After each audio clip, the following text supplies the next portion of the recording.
আমাদের যদি কোনো ভুল হয়, অপরাধ হয়, তাহলে সেই ভুলের শাস্তি বা সংশোধনের সুযোগ আপনারা আমাদেরকে দিবেন, কিন্তু মাননীয় প্রধানমন্ত্রী জননেত্রী শেখ হাসিনাকে দয়া করে আপনারা ভুল বুঝবেন না। শিক্ষা প্রতিষ্ঠান, ছাত্র ছাত্রী, শ্রমিক, মেহনতি মানুষের কাছে গিয়ে প্রকৃত সত্যটা তুলে ধরে তাদের কাছে আমাদের কোনো ভুল ত্রুটি হলে আমরা করজোড়ে ক্ষমা চেয়ে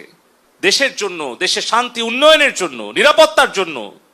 আমরা এই দূরত্ব দূর করার চেষ্টা করি। যদি আমাদের তরুণ তরুণীরা, আমাদের ছাত্রছাত্রী ভাই বোনেরা